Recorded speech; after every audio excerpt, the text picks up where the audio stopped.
Russia yajibu baada ya Trump kumtishia nyau Putin eti anacheza na moto. Unaojua moto wewe?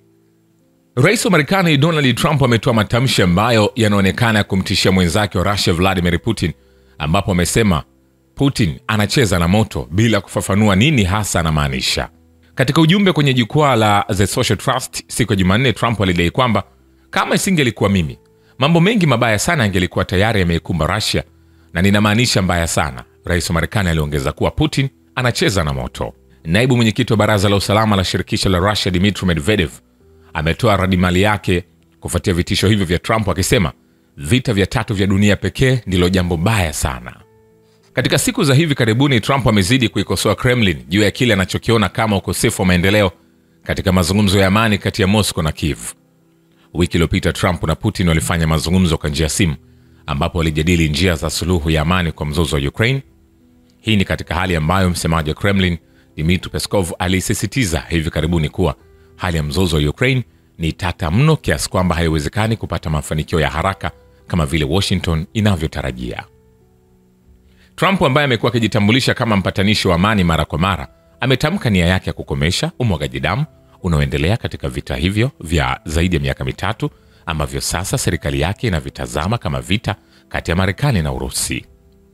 Mwezi uliopita, katibu wa Baraza la Usalama la Urusi Sergei Shoigu alionya kuwa ikilazimu Moscow itatumia haki yake ya silaha za nyuklia katika kukabiliana na mashambulio ya nchi za Magharibi.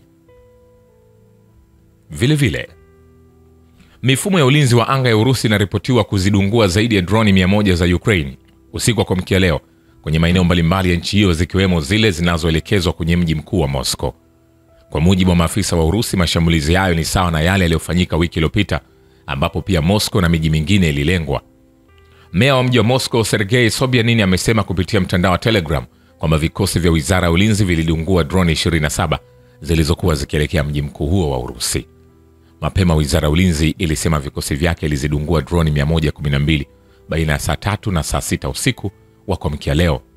Urusi pia ilituma mkururo wa droni kuelekea Ukraine wiki iliyopita, ambapo Rais Volodymyr Zelensky alisema ndani ya siku 3 tu Moscow ilisharusha zaidi ya droni 900 kuelekea Kiev.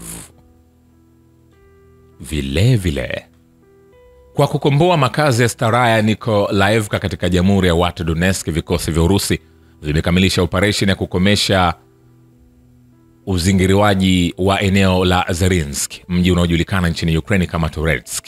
Mchambuzi wa kijeshi Andrei Marochko anasema, namnukuu, pamoja na ukombozi wa makazi ya Staraya Nikolaevka, wanajeshi wetu wamekamilisha uondoaji wa maeneo ya nyuma kusini magharibi mwa Zerinsk. Vitengo vya kikundi cha vita kusini vilikomboa Staraya Nikolaevka mnamo Mei 27. Katibu mkuu wa Umoja wa Mataifa Antonio Guterres ana wasiwasi kuhusu mashambulizi ya ndege zisizo na rubani za Ukraine dhidi ya Urusi. Msemaji wa mkuu huyo wa Umoja wa Mataifa Steven Dujarric anasema kwenye kikao kifupi, namnukuu, katibu mkuu pia ana wasiwasi kuhusu athari za mashambulio ya ndege zisizo na rubani za Ukraine zilizoripotiwa kwa raia katika shirikisho la Urusi. Mashambulizi dhidi ya raia na mashambulizi dhidi ya miundo msingi ya kiraia yamepigwa marufuku kwa mujibu wa sheria za kimataifa, alisema, na kuongeza kuwa shirika hilo linalaani mashambulizi hayo yote popote yanapotokea. Dujarric kwa mara nyingine tena amesisitiza wito wa mkuu wa Umoja wa Mataifa wa usitishaji vita kamili wa haraka na usio na masharti nchini Ukraine kama hatua ya kwanza kuelekea amani ya haki, pana na endelevu. Nikwambie hivi, hatujamaliza. Vile uamuzi wa Ujerumani wa kuondoa vikwazo vya aina mbalimbali za makombora yanayotolewa kwa Kiev unaonyesha jinsi ilivyo kinyume na hali ya sasa ya sera ya kigeni. Roger Keppel, mhariri mkuu wa jarida la Uswizi, anasema kulingana na yeye, huu ni uamuzi mbaya, na zaidi ya hayo pia haifanyi chochote kusaidia Kiev kijeshi, kwani Ukraine imepoteza vita hivi kwenye uwanja wa vita. Kulingana na Keppel, huu ni uamuzi wa kizembe na hatari ambao unaashiria kuto kujua kusoma na kuandika kwa sera za kigeni. Nashangaa tu ikiwa wanasiasa hawa, kansela wa Ujerumani Friedrich Merz na washirika wengine wa Kiev, wanaelewa kunaweza kuwa na ongezeko zaidi katika vita hivi, inaweza kuenea kwetu.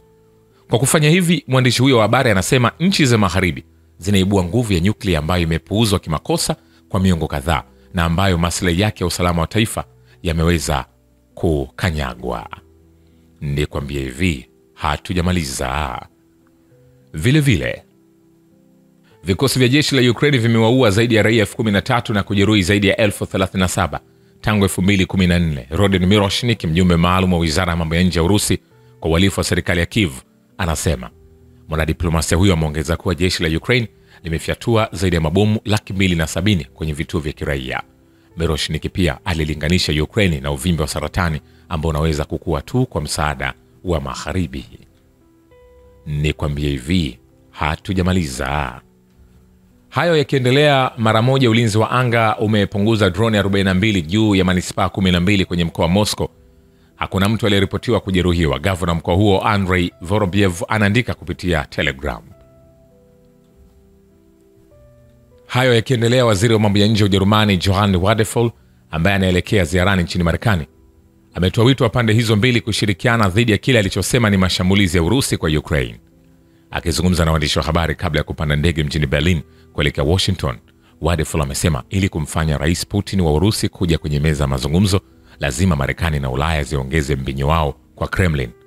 Wadephul anatazamiwa kukutana na mwenyeji wake waziri wa mambo ya kigeni wa Marekani Marco Rubio kujadiliana mtazamo wa pamoja kuelekea mizozo ya sasa ya kimataifa. Mbali ya swala la vita vya Urusi na Ukraine, mawaziri hao wawili wanatarajiwa kujadili hali ya mambo katika ukanda wa Gaza, ambako janga la kibinadamu lililosababishwa na mashambulizi ya Israeli limezua ukosoaji mkubwa kutoka Berlin dhidi ya Tel Aviv. Shukran kwa Babu ya Kivita na Historia ya Dunia. Mimi ni Richard Shio, The Rich Voice. Ni follow Instagram na TikTok kama Rich Voice Official. Asante.